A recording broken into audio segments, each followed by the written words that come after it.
नमस्कार। Universal designs और disabilities पर होने जा रही खास बातचीत में आप सभी का स्वागत है। कुछ महीनों पहले हमने हंडे और एनडीटीवी की साझेदारी में एक पहल समर्थ की शुरुआत की थी। ये पहल दिव्यांगों के समान अधिकारों के लिए जागरूकता की तरफ हमारा ध्यान दिलाती है। उसी के साथ इस पहल द्वारा एक्सेसिबिलिटी और इंक्लूसिविटी की भी बात की गई। लेकिन सवाल ये है कि इसे प्रैक्टिकल रूप से पॉसिबल कैसे किया जाए।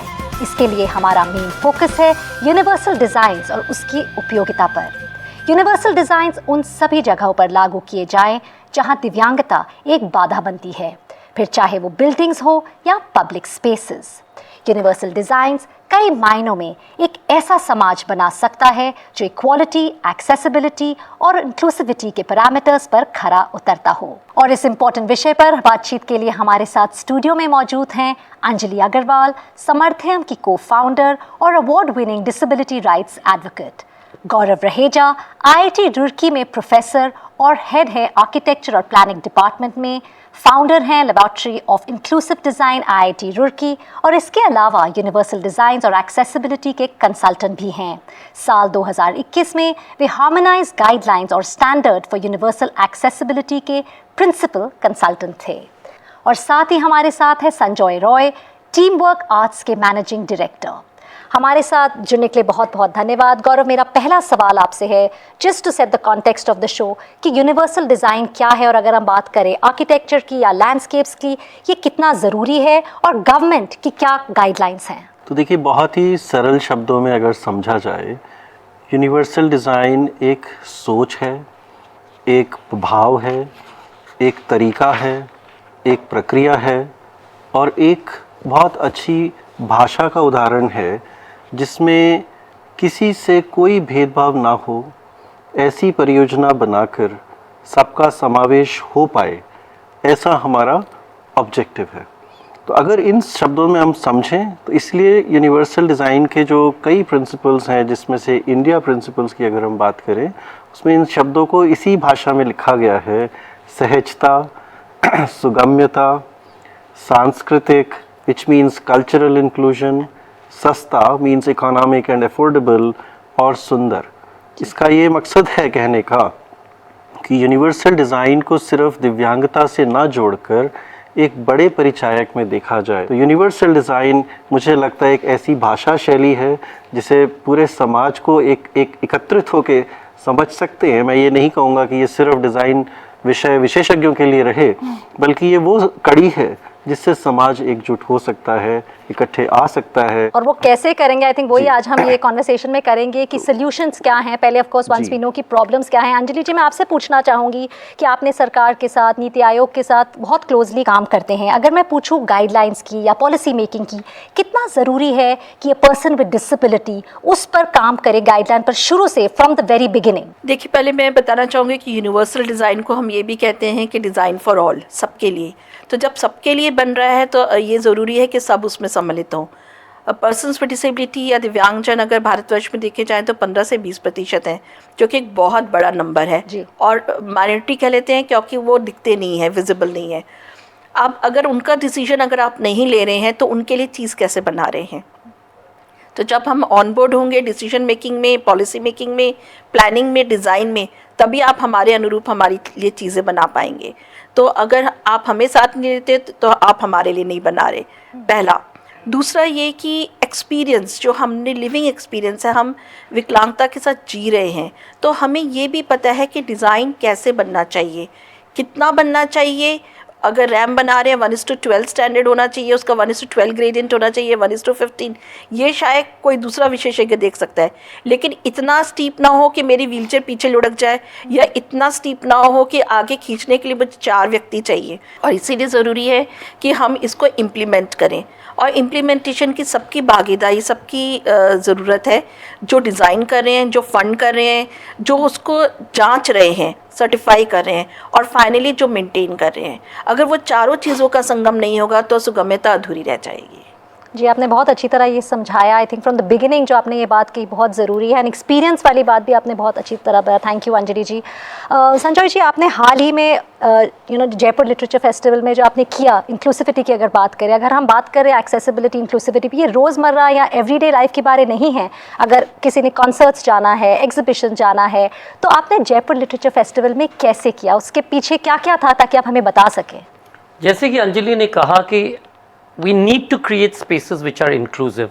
उन्होंने 20% लोगों को कहा, मैं कह रहा हूँ कि 33 से 40% लोग at some point of time faces a disability situation.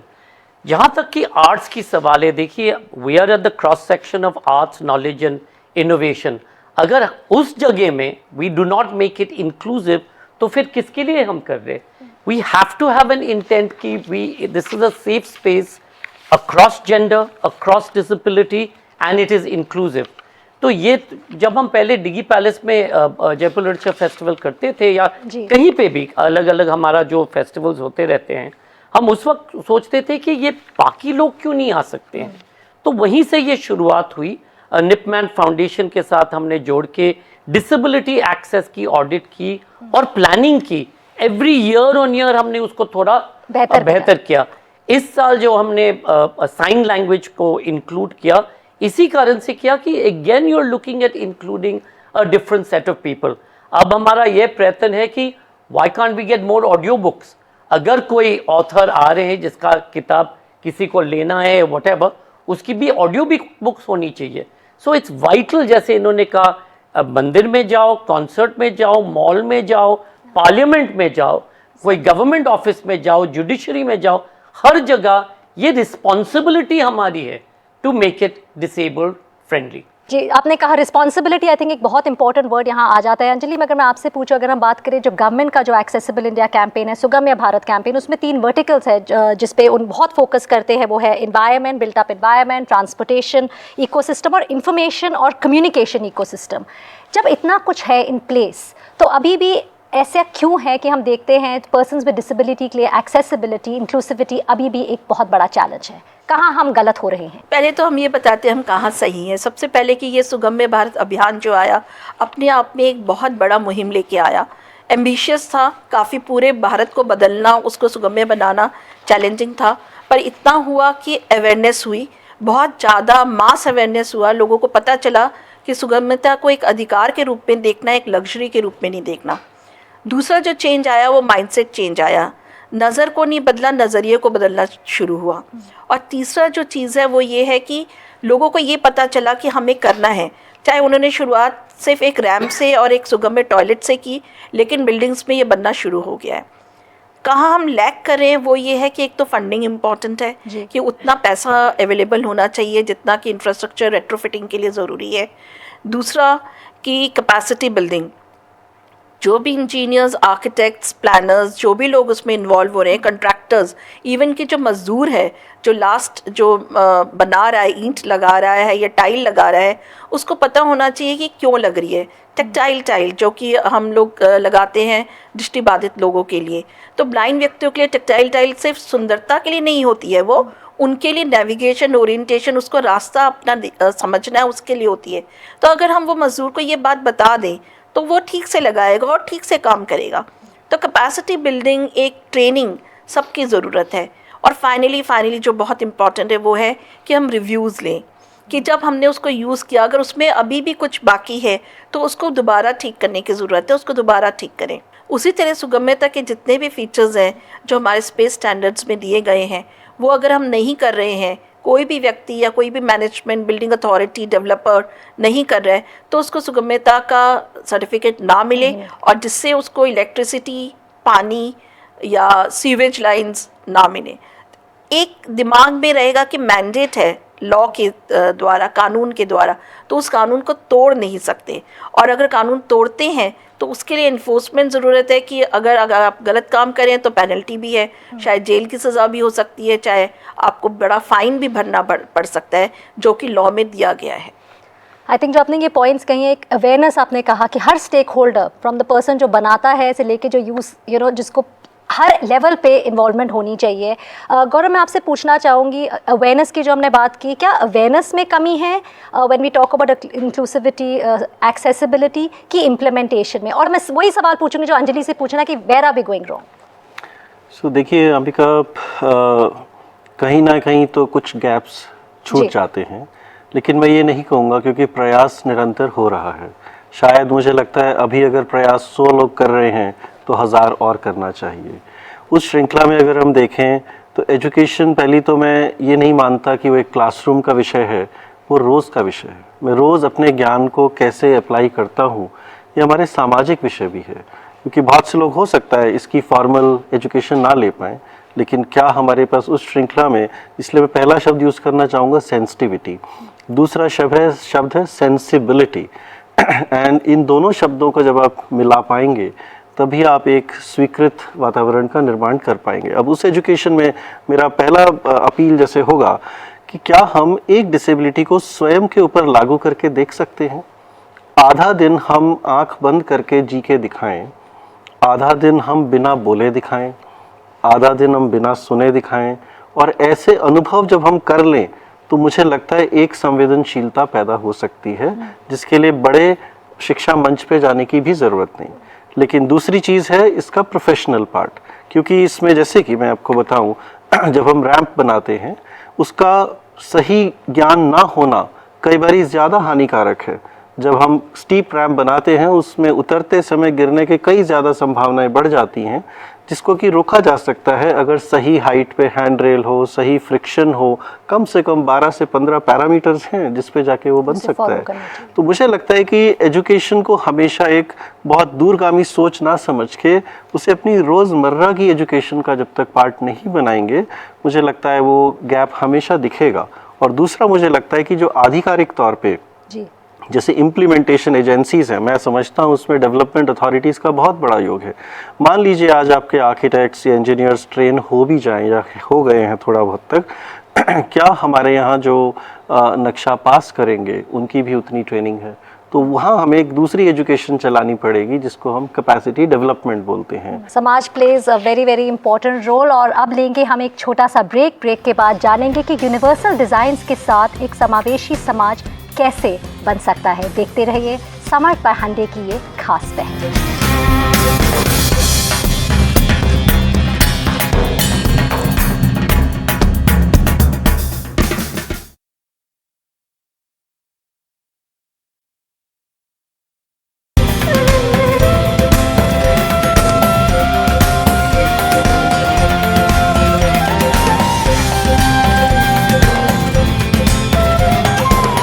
Break के बाद आप सभी का एक बार फिर से स्वागत है। संजय जी, मैं आपसे पूछना चाहूँगी, आप पूरे देश में multiple performing arts, visual arts और लिटरेरी फेस्ट्स करते हैं। अगर मैं आपसे पूछूं समावेशी या किसी चीज़ को एक्सेसिबल बनाना, इंक्लूसिव बनाना, इन सारे इवेंट्स पे कितना मुश्किल या कितना आसान है? देखिए, कोई चीज़ आसान तो नहीं है और कोई चीज़ इतनी मुश्किल भी नहीं है। अगर इंटेंट है तो कर सकते हो। हमारा प्रयत्न 3 चीज़ का है। We all know that our planet is at risk.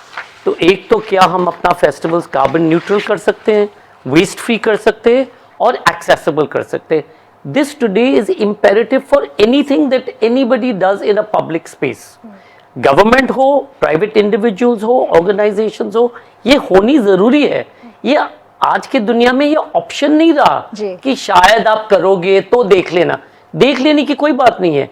हमारी जो डिसेबिलिटी बिल है 8 साल पहले आई है, तो हमने क्या किया उसके लिए एंड कौन सी अवेयरनेस, जैसे उन्होंने कहा कि पहले तो चीज़ है कि अवेयरनेस पैदा करो कि ये होनी चाहिए, और अगर होनी चाहिए तो हो जाएगा, ऐसे कोई बात नहीं।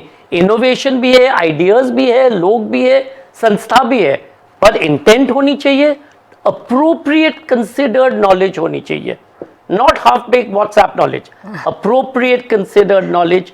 एंड मोस्ट इंपॉर्टेंटली वो डिजाइन की जो इंटरवेंशन है इस चीज में, प्रोसेस की, you can have design at the process level और you can have design at the phone level या जो भी है, वो सारे जो डिजाइन है इम्पेरेटिव, और ये एजुकेशन एंड अवेयरनेस से आएगा। और आपने जो कहा, आई थिंक ऑप्शन नहीं है, आई थिंक वो एक बहुत ऑप्शन नहीं है आज दैट की इज आई दुनिया थिंक में। A very important take away.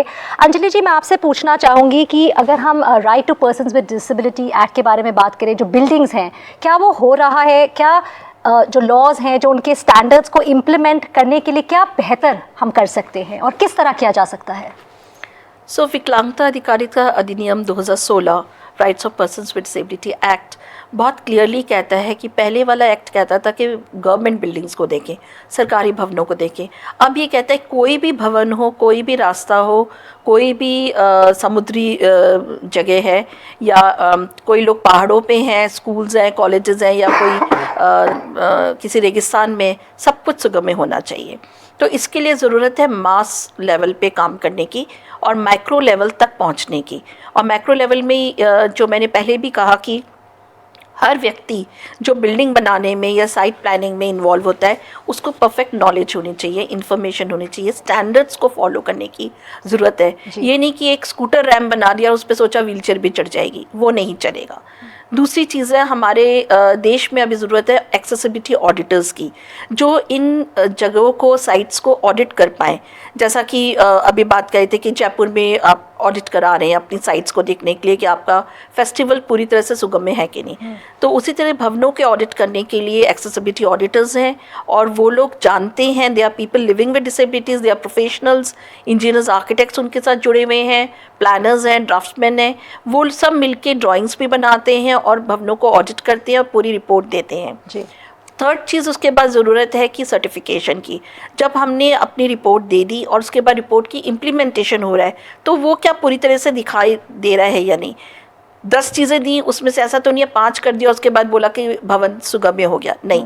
10 चीज़ें दी हैं तो 10 की 10 ज़रूरत है, क्योंकि 21 तरह की विकलांगताओं के लिए कुछ ना कुछ कहीं ना कहीं बहुत बहुत ज़रूरी है। तो सारे पॉइंट्स बहुत ज़रूरी हैं। अगर हम सोल्यूशंस की तरफ जाएं, संक्षेप में मैं आपसे पूछना चाहूँगी, एज अ सोल्यूशन टेक्नोलॉजी है गौरव, लेकिन ह्यूमन सेंट्रिक अप्रोच के बारे में आप क्या कहेंगे? तो देखिए अंबिका, सॉल्यूशन कई बारी सिचुएशन से भी डिटरमिन होते हैं। हम लोग एक डायनामिक एनवायरनमेंट में रह रहे हैं। कई बारी हम एक चीज़ को सॉल्यूशन मानते हैं लेकिन वो दूसरी जगह पे बाधा भी बन जाता है।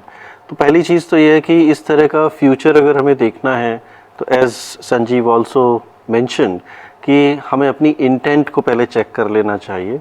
अगर हम उस दिशा में चल रहे हैं तब हमें सॉल्यूशंस के लिए एक स्ट्रक्चर्ड अप्रोच की ज़रूरत है, जिसमें मैं एक शब्द का प्रयोग करना चाहूँगा जो कि होलिस्टिक हो।